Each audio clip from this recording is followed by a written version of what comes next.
अखिलेश, जय उत्तर प्रदेश। धन्यवाद छोटेलाल जी। धन्यवाद। श्री राजेश रंजन जी। श्री राजेश रंजन जी। अध्यक्ष जी, सभापति महोदय, बहुत बहुत धन्यवाद। मैं पहले कुछ वर्ल्ड इनक्वालिटी डेटाबेस का ताज़ा रिसर्च के मुताबिक भारत में असमानता अपने 100 साल शिखर से ऊपर पहुंच चुका है।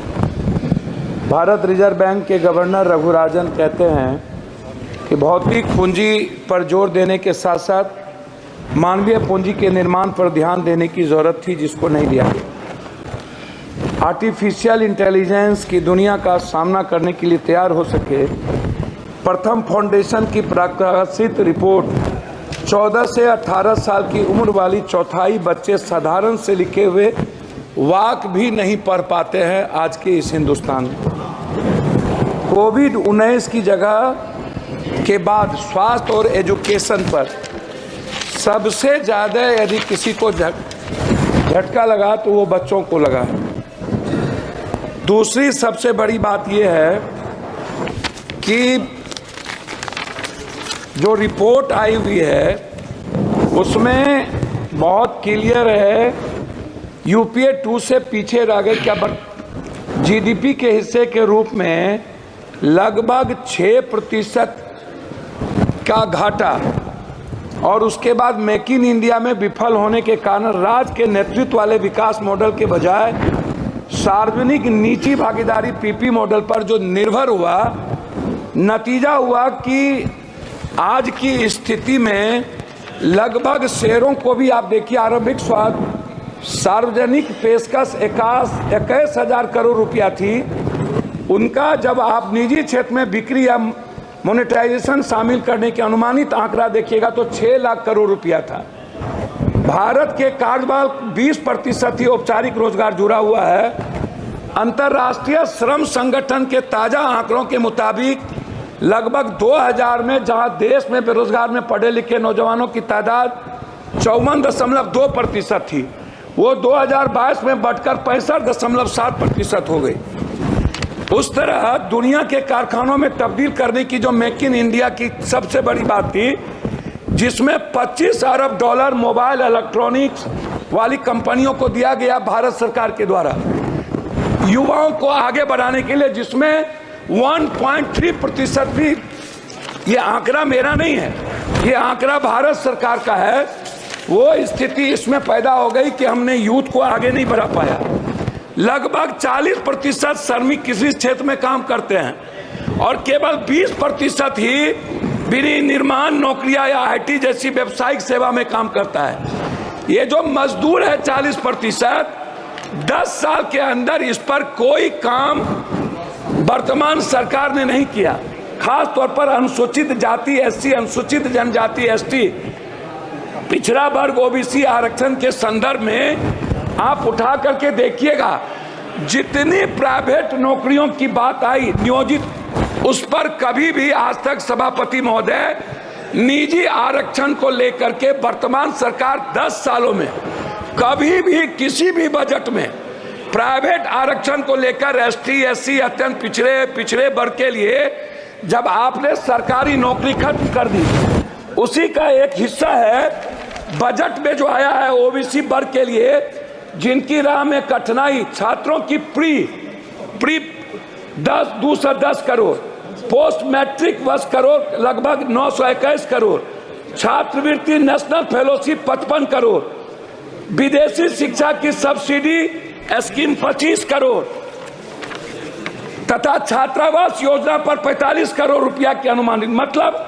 2024 के बजट अनुमान के पिछड़े वर्ग के छात्रों और अनुसूचित जनजाति की उच्च शिक्षा विकास के लिए योजना सरकार में बहुत कम घटा दिया एसटी एससी का और ओबीसी का।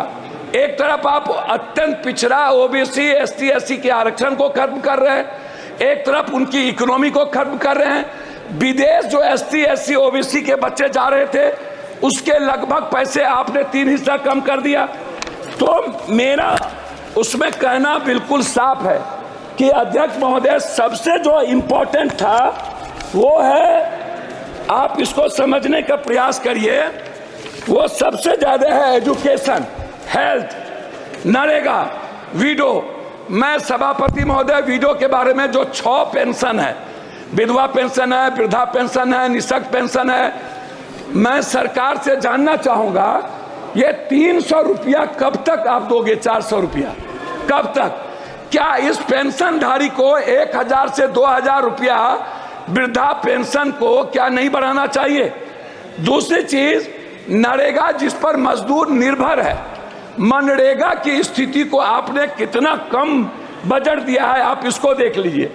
दूसरा चीज जो हेल्थ सेक्टर है, ग्रामीण स्तर पर जैसे कैंसर है, ब्रेन ट्यूमर है, हार्ट है, जो संक्रमण बीमारी है, जो ओबीसी, अत्यंत पिछड़ा, दलित वर्ग आर्थिक रूप से वो नहीं कर पा सकता है, तो क्या आपने ऐसी कोई योजना बजट में कि जो ऐसा, आयुष्मान तो कहीं है, फेल्योर है, तो क्या आप कोई ऐसी योजना जिसमें कैंसर, हार्ट, ब्रेन ट्यूमर, इसका इलाज फ्री और दवाई जो लगातार वृद्धि हो रही है, और ग्रामीण स्तर पर किसी भी अस्पताल का जहां डॉक्टर नहीं है, 76 अध्यक्ष महोदय 12 मिनट में 76% लगभग डॉक्टर नहीं है, लगभग टेक्नीशियन और लैब नहीं है, सरकारी अस्पताल कहीं भी दवाई नहीं देता है, गुणवत्ता नहीं है, मेडिकल सिस्टम नहीं है, आप इस पर नहीं कुछ बोले।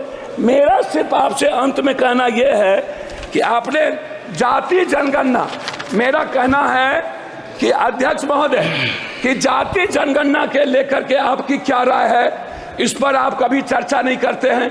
दूसरी चीज, आरक्षण को लेकर के ओबीसी, अत्यंत पिछड़ा, जो जेएनयू है, जो बड़े बड़े कॉलेजेस हैं, समाप्त कीजिए, समाप्त कीजिए। मैं बात कर रहा हूं अध्यक्ष महोदय, मैं अपनी बात सिर्फ करना चाहूंगा। अब मैं बात करूंगा कोसी, सीमांचल, पूर्णिया की। मेरा रिक्वेस्ट आपसे यह है कि पूर्णिया में IIT और IIM का हब, सीमांचल पूर्णिया में केंद्रीय विश्वविद्यालय, अखिल भारतीय आयुर्वेदिक संस्थान सहरसा में, आप समाप्त कीजिए। समाप्ति कर रहा हूं अपनी बात करके। कोर्ट स्टेशन और पूर्णिया जंक्शन में वॉशिंग पीठ, लगभग कोसी नदी पर हाई डैम, पूर्णिया बिहार को उप राजधानी, दूसरा उच्च न्यायालय बेंच की अभिलाष कर रहा हूं, मक्का और मखान। मैं आपसे आग्रह करूंगा, सौमित्र खान जी, सभापति प्लीज कंक्लूड, प्लीज। मैं बजट के लिए, मैं सभापति महोदय, बजट में फूड प्रोसेसिंग और डेयरी मिल्क, मक्का मखान के लिए मैं इस बजट में चाहूंगा कि बिहार को विशेष पैकेज के रूप में जितने बंद पड़े फैक्ट्री हैं, क्योंकि मजदूर बाहर जाते हैं 2.25 करोड़, इनके लिए कोई इंश्योरेंस नहीं है, किसी मजदूर का धन्यवाद, धन्यवाद, प्लीज धन्यवाद चेयरमैन सर। आज पहले कारगिल जय दिवस है। आज हमारा देश का प्रधानमंत्री जी